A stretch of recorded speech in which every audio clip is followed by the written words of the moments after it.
Labadiena, Gintautai, labai malonu vėl susitikti. Sveiki, Rūta. Norėjau pasiteirauti, esame praktiškai darbų įkarštyje, papasakokite, kas čia vyksta šiandien. Na, čia jau vyksta ne tik šiandien, jau kurį laiką vyksta.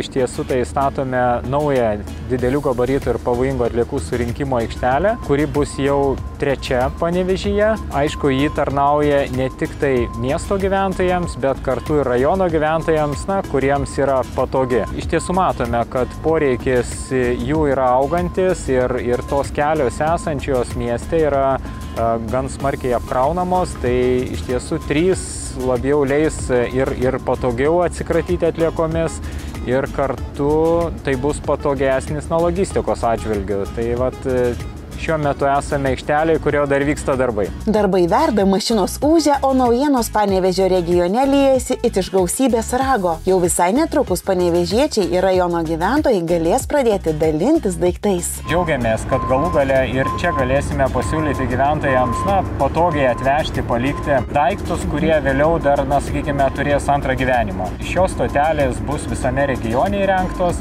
ir gyventojai galės jomis naudotis, vieni palikti, kiti pasiimti, taip dar pratęsti tų daiktų gyvavimą.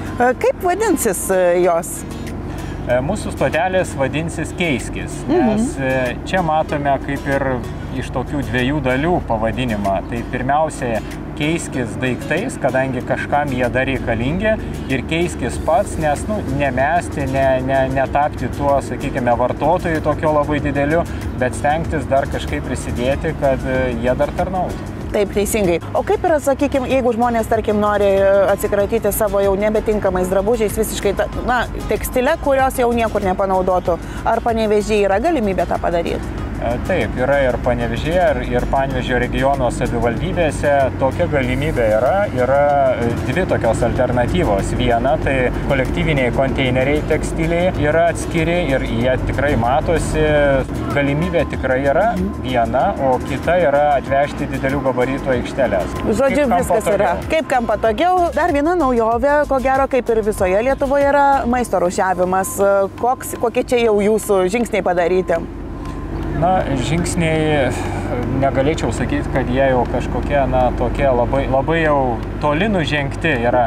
Bet per kuklinatės jūs, man atrodo. Graži pradžia, kai kurie namų darbai jau yra padaryti, tai yra įsigyti surinkimo konteineriai kartu, sakykime, su dotacija ir atitinkamai tie kiekiai, kuriuos planavo savivaldybės įsigyti, jie yra jau nupirkti, ruošiami ir greitų laikų bus išdalinti gyventojams. Tai ir, sakykime, kolektyviniai konteineriai, kolektyvinėms aikštelėms ir individualūs. Supratau. O kažkokį švietimą vis tiek jau vykdote, ar ne? Žmonėm pasakojate, kodėl jie turėtų dabar rinkti tas atliekas, maisto ir panašiai.